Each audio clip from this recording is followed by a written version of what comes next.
तो देखिए एक और सेशन आपके साथ कर रहा हूं मैं, मूवमेंट एंड लोकोमोशन।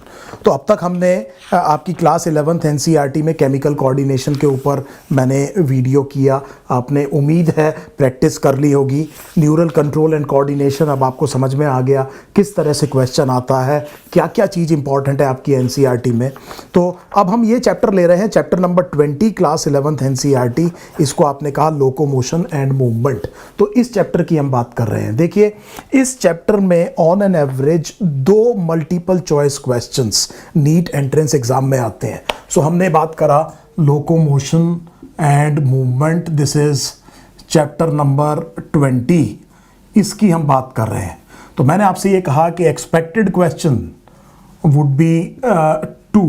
तो जनरली ये देखिए, this number can very, I am not making the paper, I am not in a position of predicting anything with almost certainty. मैं ट्रेंड्स को एनालाइज करके कह रहा हूँ और लॉजिकल बात कर रहा हूँ कि ये क्या होना चाहिए। Whenever an examiner is trying to make a balanced paper, what would be the rational thinking behind it. तो देखिए नॉर्मली कितने क्वेश्चन एक्सपेक्टेड हैं? 2। तो इसका मतलब बड़ा डाइकोटॉमी बड़े आसानी से आपको दिखाई दे रही है। एक पार्ट आपको, एक क्वेश्चन आपको मसल से मिलेगा और एक क्वेश्चन आपको स्केलेटन से मिलेगा। तो most likely this should be the, this is normally what happens in the NEET entrance exam with respect to this particular chapter. तो इस वीडियो में हम डिस्कस करेंगे मसल को। तो इससे जो बाद में, जो इसके बाद जो मैं वीडियो करूंगा उसमें हम देखेंगे कि स्केलेटन से क्या क्वेश्चन आ सकते हैं, क्या इंपॉर्टेंट क्वेश्चंस हो सकते हैं। तो देखिए मैं कुछ अनयूजुअल चीजों की तरफ भी आपका ध्यान दिलाना चाहूंगा, जनरली जहां पर आपका ध्यान जाता नहीं है। So let us start working with chapter number 20। और सबसे पहले आप अपनी एनसीईआरटी में ये वाला पैराग्राफ देखिए जो शुरू में इंट्रोडक्शन में पैराग्राफ दिया हुआ है। तो यहां शुरू की लाइंस में उन्होंने मूवमेंट और लोकोमोशन को डिफरेंशिएट किया है। सो मेरे पास पहली चीज ये बन गई कि मूवमेंट और लोकोमोशन क्या सिनोनिमस है, और अगर नहीं है तो इनमें डिफरेंस क्या है। तो देखिए जनरल थिंकिंग ये है, हम जो जनरल बात मानते हैं वो ये है कि लोकोमोशन में डिस्प्लेसमेंट होगा। मतलब जैसे मान लीजिए मैं यहां पर खड़ा हूं, तो अगर मैं मान लीजिए इस तरफ झुक रहा हूं तो ये मूवमेंट है। जैसे प्लांट में फोटोट्रोपिज्म होता है, कीमोट्रोपिज्म हो सकता है कुछ स्ट्रक्चर्स में। तो आप देख रहे हैं मैं कहीं गया नहीं, तो मान लीजिए मैं एक प्लांट हूं, इधर से सूरज आ रहा है तो मैं इस तरफ झुक गया, तो ये क्या हुआ? फोटोट्रोपिज्म हो गया। तो ये क्या हो गया? एक तरह का मूवमेंट हो गया।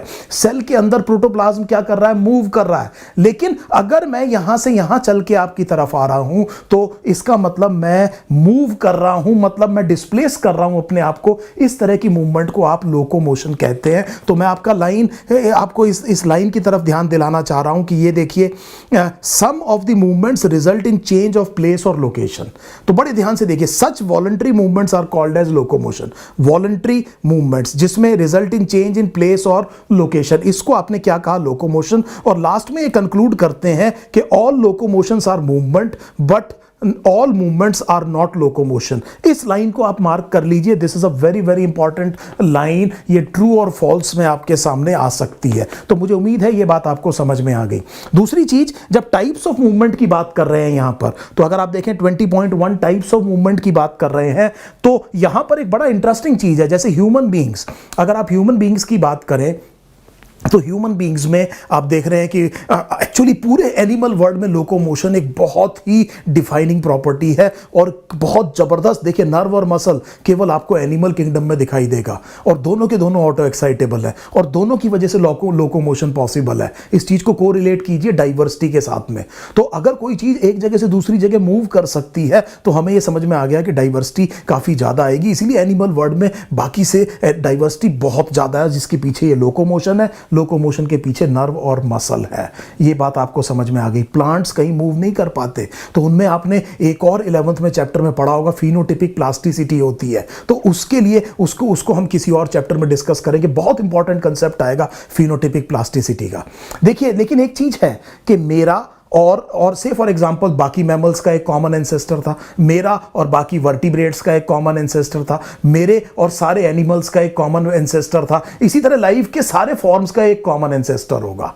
सो लाइफ इवोल्यूशन में ये ग्रेट यूनिफाइंग थीम है कि एक कॉमन एंसेस्टर से ये डाइवर्सिफिकेशन आपको देखने को मिला है। इसीलिए आपकी एनसीईआरटी एक जगह कहती है all living organisms past present and future they are related to each other, they share the same genetic material which is DNA but to varying degree. तो यहां पर मेरी बॉडी के अंदर क्या मुझे अमीबॉयड मूवमेंट दिखाई देता है? तो ये आपकी एनसीईआरटी दूसरा पॉइंट यहां पर कह रही है कि अमीबॉयड मूवमेंट के बारे में सोचिए। आप जानते हैं अमीबा प्रोटियस के बारे में किस तरह से मूव करता है, प्रिमिटिव मूवमेंट है। क्या आपकी बॉडी में इवोल्यूशनरी लीगेसी कहीं दिखाई दे रही है? क्या कहीं पर ऐसा रिफ्लेक्ट होता है कि आपकी बॉडी में भी कहीं पर अमीबॉयड मूवमेंट हो रहा है? तो आंसर आ गया WBC।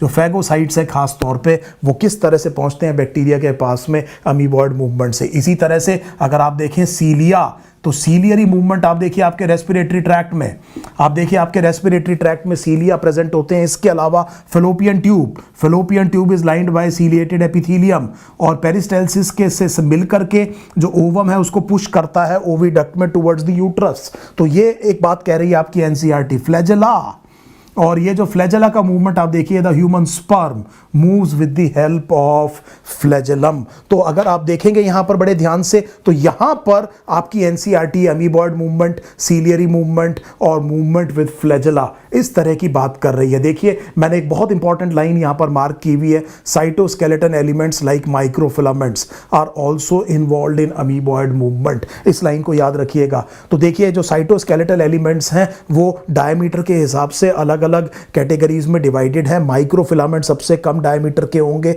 जनरली एक्टिन के बने होते हैं, फिर इंटरमीडिएट फिलामेंट है, और फिर सबसे जो बड़े हैं वो माइक्रोट्यूब्यूल्स हैं। तो ये जो माइक्रोफिलामेंट्स हैं इनका बहुत इंपॉर्टेंट रोल आपको समझ में आ गया अमीबॉयड मूवमेंट में है। उसके बाद में जब आपकी एनसीईआरटी आगे मूव करती है तब फिर वो मसल पे आती है।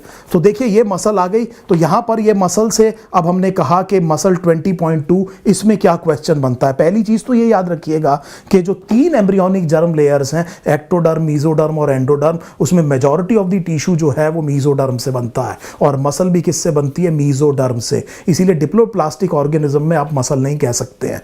मसल होने के लिए ट्रिप्लोप्लास्टिक ऑर्गेनाइजेशन होना चाहिए, और आप जानते हैं कि मेसोडर्म भी बननी चाहिए। आई hope this is absolutely clear. फिर यहां पर एक बड़ा सिंपल क्वेश्चन, बहुत ही सिंपल क्वेश्चन आपकी एनसीईआरटी डिस्कस कर रही है, आप सब जानते हैं। सो अगर मैं पॉइंट नंबर 3 की बात करूं, जो मुझे मुद्दे की बात दिखाई दे रही है आपके चैप्टर में, वो ये है कि ये जो 3 तरह की मसल्स हैं आपकी बॉडी में, जो आपकी बॉडी में 3 तरह की मसल्स हैं, से फॉर एग्जांपल स्केलेटल मसल और स्मूथ मसल और कार्डियक मसल, तो इन तीनों के बीच में डिफरेंस, कंपैरिजन, फीचर्स का कंपैरिजन, इसके ऊपर एक आसान क्वेश्चन अक्सर आता है। तो इसको आप तैयार कीजिए। देखिए अब आप अपनी एनसीईआरटी पढ़िए, कौन सी वॉलंटरी है, कौन सी इनवॉलंटरी है, कौन स्ट्राइएटेड है, कौन अनस्ट्राइएटेड है, कहां पर इंटरकैलेटेड डिस्क मिलती है, गैप जंक्शंस क्या होते हैं, स्मूथ मसल्स क्या हॉलो ऑर्गन्स की वॉल में मिलता है, स्केलेटल मसल क्या कहां पर मिलती है। आप ये समझिए कि किस तरह से कार्डियक मसल के फीचर्स क्या है, ब्रांचिंग है, जैसा मैंने अभी बताया, इंटरकैलेटेड डिस्क है। ये वाला जो एक क्वेश्चन है, ये क्वेश्चन यहां से फ्रेम होता है, और ये आपकी एनसीईआरटी यहां पर आपको बता रही है कि जब आप पढ़ेंगे इसको तो आप ये देखेंगे कि ये स्केलेटल मसल, विसरल मतलब smooth muscle, non striated muscle, और उसके बाद में यहां पर कार्डियक मसल की बात आ गई। तो ये तीनों के बीच में एक कंपैरिजन, आप इनको इनके बीच में सिमिलैरिटीज भी पूछ सकते हैं और इनके बीच में आपसे डिफरेंस भी पूछ सकते हैं। एक ये क्वेश्चन आप देखिए, मैंने कई जगह मास्टर क्लास में इस क्वेश्चन को डाला है, तो आप बड़ी आसानी से पहचान सकते हैं, ना केवल डिफरेंसेस, क्या उनके बीच में कोई सिमिलैरिटीज भी हैं, ये भी एक क्वेश्चन आता है। सो ये भी क्वेश्चन हम आपको कराएंगे और इसको आप बड़े ध्यान से तैयार कीजिए। आसान क्वेश्चन आता है यहां से generally, and this should be very very easy. आगे चलते हैं, तो आगे अब आप देखिए कि स्पेसिफिकली ये जो चैप्टर है स्केलेटल मसल के ऊपर है, तो ये स्केलेटल मसल के ऑर्गेनाइजेशन की बात हो रही है। सो यहां पर एक जो क्वेश्चन आता है वो स्केलेटल मसल के ऑर्गेनाइजेशन पर आता है। तो देखिए मैं बहुत तेजी से आपको स्केलेटल मसल का स्ट्रक्चर बता रहा हूं। तो देखिए मसल सेल को मसल फाइबर कहते हैं, सो हमें ये समझ में आ गया मसल सेल को मसल फाइबर कहते हैं और हर एक मसल फाइबर के चारों तरफ एक कनेक्टिव टिश्यू। तो देख आप ऐसे समझिए कि मान लीजिए ये सारे मसल फाइबर्स हैं, तो मैंने ये सारे मसल फाइबर इस तरह से ये मसल फाइबर्स हैं। सो ये एक मसल फाइबर है, मैंने इसका कट सेक्शन आपके सामने बनाया तो आपको इस तरह से दिखाई दे रहा है, सामने से गोल गोल आपको एक एक कट सेक्शन दिखाई देगा मसल फाइबर का। तो हम ये कह रहे हैं कि हर एक मसल फाइबर के चारों तरफ एक कनेक्टिव टिश्यू की कवरिंग होगी। ये एनकेस्ड है एक कनेक्टिव टिश्यू कवरिंग में, इसे आप एंडोमाइजियम कहते हैं। कुछ मसल फाइबर्स मिलकर के एक बंडल बनाते हैं जिसे आप फेसिकल कहते हैं और फेसिकल के चारों तरफ पेरीमाइजियम है और बहुत सारे फेसिकल्स मिलकर के मसल बनाते हैं और इसके बाहर एपीमाइजियम है जिसको आपकी एनसीईआरटी फेशिया भी कह रही है। सो इतनी बात आपको समझ में आ गई कि ये पहला ऑर्गेनाइजेशन आपसे पूछेंगे कि ये बताइए कि एंडोमाइजियम क्या है, पेरीमाइजियम क्या है और से फॉर एग्जांपल एपीमाइजियम क्या है। इसके बाद फिर वो मसल फाइबर की बात आपसे करेंगे। तो मसल फाइबर का जब आप स्ट्रक्चर देखेंगे तो मसल फाइबर की जो प्लाज्मा मेम्ब्रेन है उसको सार्कोलेमा, उसके एंडोप्लाज्मिक रेटिकुलम को जो कि स्मूथ एंडोप्लाज्मिक रेटिकुलम है उसे सार्कोप्लाज्मिक रेटिकुलम कहते हैं। उसके सिस्टर्ने में कैल्शियम स्टोर होता है और कैल्शियम मसल कॉन्ट्रैक्शन में इस्तेमाल होता है। इस तरह का क्वेश्चन आपसे पूछा जा सकता है। और ये देखिए कि ये जो मसल फाइबर है इसके अंदर कुछ रॉड लाइक स्ट्रक्चर्स हैं। इन रॉड लाइक स्ट्रक्चर्स को आप मायोफिब्रिल कह रहे हैं। क्या कह रहे हैं? मायोफिब्रिल। और इन मायोफिब्रिल के ऊपर लोकेटेड है मायोफिलामेंट्स। क्या लोकेटेड है? मायोफिलामेंट्स। और मायोफिलामेंट्स किसके बने हैं? प्रोटीन्स के, कॉन्ट्रैक्टाइल प्रोटीन्स के। और दो तरह के मायोफिलामेंट्स हैं, एक को थिक मायोफिलामेंट्स कहते हैं, एक को थिन मायोफिलामेंट्स कहते हैं। सो इस तरह से एग्जामिनर आपको और जूम इन करके छोटे छोटे लेवल तक लेते चलाएगा। तो आपको पता है मसल क्या है, आपको पता है फेसिकल क्या है, आपको पता है मसल फाइबर क्या है, अब क्या आपको पता है कि मायोफिब्रिल क्या है और मायोफिलामेंट क्या है। तो अब आप जब आप मायोफिलामेंट पर पहुंचे तो जैसा मैंने आपसे कहा कि दो तरह के मायोफिलामेंट्स होंगे, एक को आपने कहा थिक मायोफिलामेंट्स और दूसरे को आपने कहा थिन मायोफिलामेंट्स। ये बने हैं मायोसिन के और ये बने हैं एक्टिन के, आप जानते हैं। और एक्टिन में अब आप देखिए प्लस साथ में एसोसिएटेड होगा यहां पर ट्रोपोमायोसिन। देखिए मैं कह रहा हूं साथ में एसोसिएटेड है। और स्केलेटल मसल में एक कैल्शियम बाइंडिंग प्रोटीन जिसे आप ट्रोपोनिन कहते हैं। सो इस तरह से आपने ऑर्गेनाइजेशन किया। फिर वो आपसे मायोसिन के बारे में पूछेंगे कि मायोसिन किस चीज का बना है। तो देखिए जब आप यहां, तो पहले तो ये देख लीजिए यहां तक मैंने आपको ये बताया कि मसल बंडल क्या है, फेसिकल्स क्या है, फेशिया किसे कहते हैं, एंडोप्लाज्मिक रेटिकुलम क्या है, सार्कोप्लाज्म क्या है, सार्कोलेमा क्या है, मायोफिब्रिल किसे कहते हैं, एक्टिन और मायोसिन के बारे में हमने बात करी। और उसके बाद में हमने ये कहा कि जो स्ट्रक्चर है कॉन्ट्रैक्टाइल प्रोटीन्स का वो कैसा है, मायोसिन का स्ट्रक्चर कैसा है और एक्टिन का कैसा है। तो यहाँ पर आपसे दो चीज़ें पूछी जा सकती हैं कि जब वो मायोसिन पूछेंगे तो आपको पता होना चाहिए कि उसका मोनोमर जो है मीरोमायोसिन है। और मायोसिन के एक मॉलिक्यूल में 6 पॉलीपेप्टाइड चेन होती हैं, 2 हैवी, इस पार्ट को हम टेल कहते हैं, दिस इज अपराइट, और ये ग्लोबुलर हेड है। और यहां पर दो साइड्स हैं, एक एक्टिन को बाइंड करने के लिए और एक एटीपी को बाइंड करने के लिए। बहुत ही इंपॉर्टेंट क्वेश्चन, मैं इस क्वेश्चन को अलग से लिख देता हूं। ये याद रखिएगा कि जो मायोसिन का जो हेड है इसके पास एटीपीएस एक्टिविटी है। That means it can cleave ATP. और उससे मसल कॉन्ट्रैक्शन के लिए क्या मिलती है? एनर्जी। और याद रखिएगा कि ये एटीपीएस एक्टिविटी मैग्नीशियम आयन के ऊपर डिपेंडेंट है। इसके ऊपर भी मास्टर क्लास में मैंने क्वेश्चन डाला है और अलग से मैंने आपको लिख दिया। बड़े ध्यान से करिएगा इस क्वेश्चन को, क्योंकि मसल के लिए जो डायरेक्ट एनर्जी सोर्स चाहिए वो एटीपी, और एटीपी से एनर्जी तब मिलती है जब आप फॉस्फेट के बीच में हाई एनर्जी बॉन्ड को तोड़ते हैं।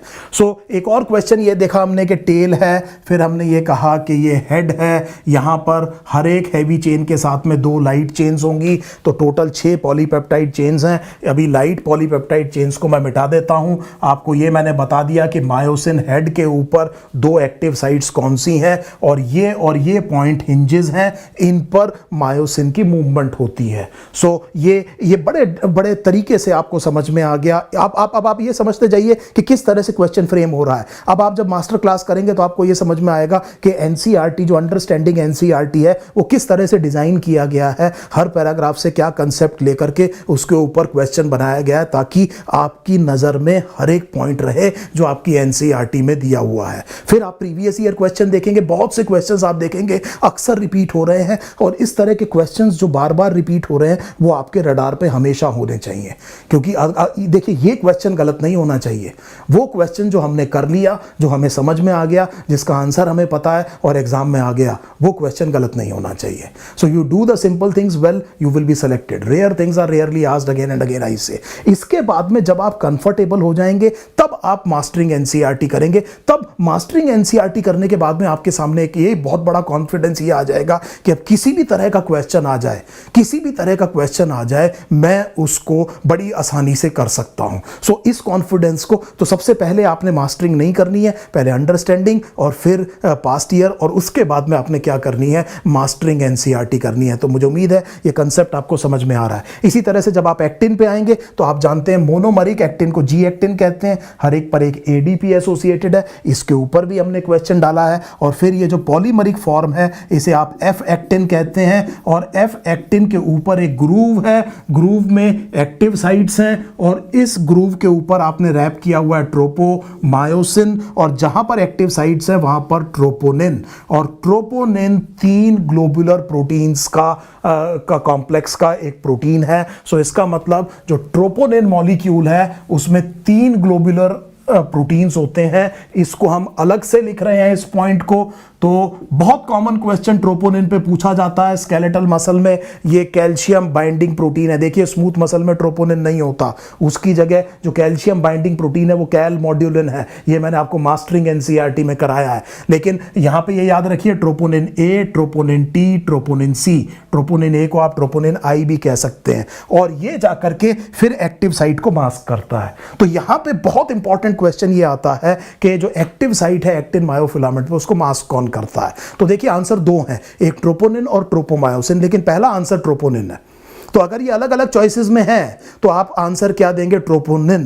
हालांकि ट्रोपोमायोसिन ग्रूव में रैप है, वो भी कोशिश कर रहा है मास्क करने के लिए और अनमास्किंग के लिए। ट्रोपोनिन जब कॉन्फॉर्मेशनल चेंज होती है तो ट्रोपोमायोसिन को हटाता है ग्रूव में से, तभी एक्टिव साइट पूरी तरह से अनमास्क हो पाती हैं। लेकिन please try to understand the first answer would always be troponin. हाँ, अगर ए प्लस बी वाली भी चॉइसेस इस तरह की चॉइसेस हैं, then you will say troponin and tropomyosin. I hope this question is now absolutely clear. तो ये आपसे पूछेंगे, इसके बाद में आप जानते हैं बहुत बढ़िया तरीके से कि वो आपसे पूछेंगे कि अब आप ये बताइए कि सार्कोमियर की ऑर्गेनाइजेशन कैसी है। So the next question would be on sarcomere. So देखिए मैं थोड़ा सा वापस जा रहा हूं, पहले मैंने आपको क्या पढ़ाया है, कॉन्ट्रैक्टाइल प्रोटीन्स के बारे में। आप देख पा रहे हैं यहां पर ये 2 एक्टिव साइट्स हैं, आप देख रहे हैं ट्रोपोमायोसिन रैप्ड है। Can you see the troponin, ये जो क्लस्टर ऑफ 3 ग्लोबुलर प्रोटीन्स है आपकी एनसीईआरटी में, ये डायग्राम आपको समझ में आ गया। अब आप वापस जाएंगे तो इस डायग्राम के ऊपर आएंगे, ये जो सार्कोमियर वाली बात है, the functional unit of the muscle contraction, इसका स्ट्रक्चर आपको पता ही होना चाहिए। इस पर डायग्राम बेस्ड क्वेश्चन भी आ सकता है, आपसे ये पूछ सकते हैं कि लेबल करिए इस पार्ट को। इसमें एक बहुत इंपॉर्टेंट क्वेश्चन और आता है कि मसल कॉन्ट्रैक्शन में कौन सा बैंड की लेंथ चेंज नहीं होती, वो हम बाद में देखेंगे। तो पहले तो आपको ये पक्के तौर पे पता होना चाहिए कि सार्कोमियर का स्ट्रक्चर कैसा है। तो देखिए मैं यहां पर बहुत जल्दी में सार्कोमियर का स्ट्रक्चर बना रहा हूं। ये मैंने थिक मायोफिलामेंट्स को ऑर्गेनाइज किया, ये मायोफिब्रिल्स के ऊपर रखे हुए हैं। मुझे उम्मीद है आपको सारी टर्म समझ में आ रही हैं। They are stacked upon one another, partial overlap करते हुए इनको थिन मायोफिलामेंट्स हैं। तो देखिए पार्शियल ओवरलैप दोनों तरफ, इस तरफ मैंने बना दिया है ये थिन मायोफिलामेंट्स, यहां पर भी मैं थिन मायोफिलामेंट्स बना रहा हूं। पार्शियल ओवरलैप देखिए, देखिए दोनों तरफ partial overlap. Can you see the partial overlap. And अब मैं क्या कह रहा हूं कि फिर ऑल्टरनेटिवली क्या आएंगे, यहां पर थिक मायोफिलामेंट्स आ जाएंगे।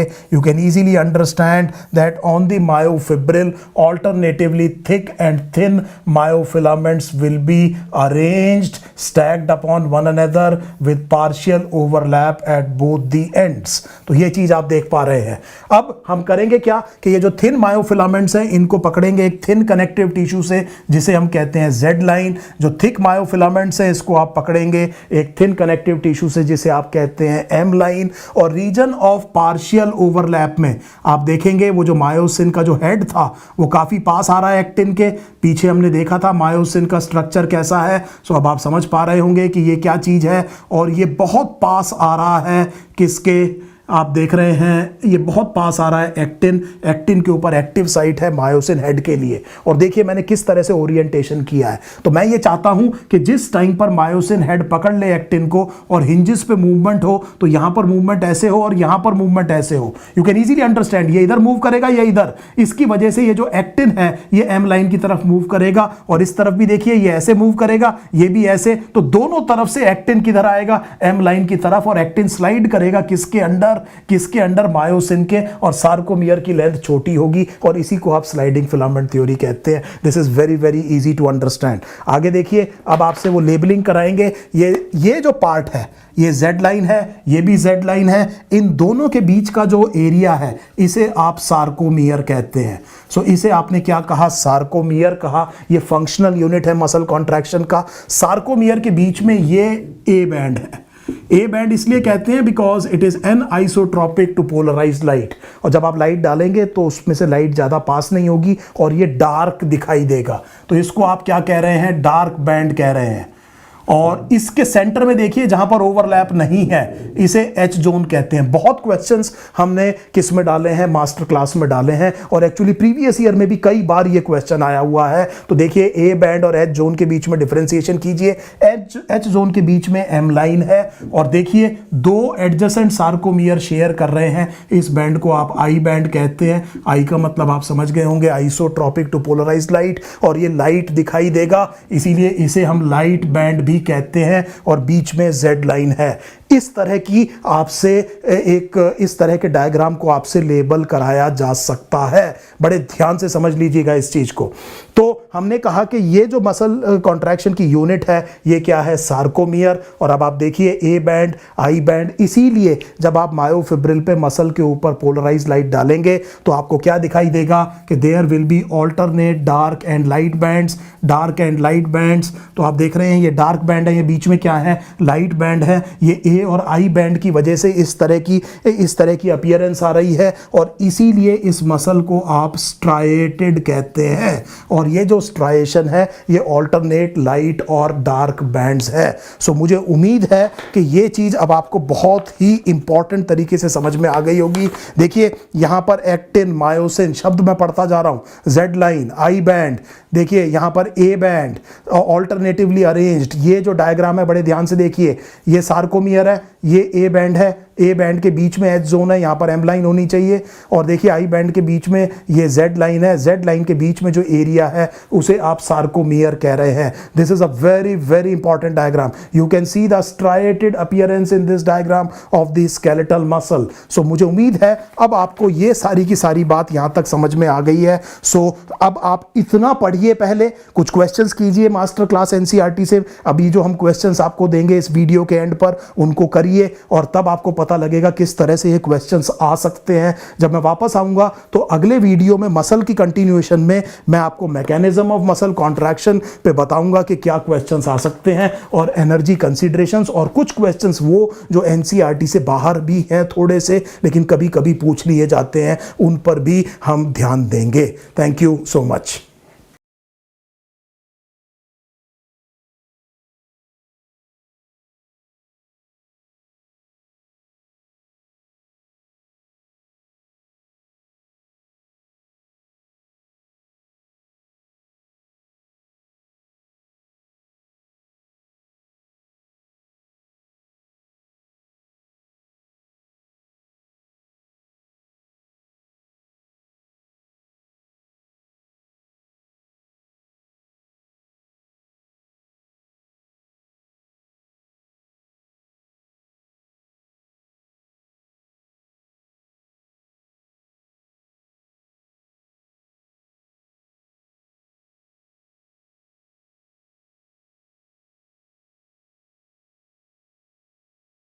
प्ले स्टोर पे जाइए, नीट प्रेप टाइप करिए और नीट प्रेप का ऐप इंस्टॉल कीजिए और आज ही मास्टर क्लास से प्रैक्टिस करना चालू करिए।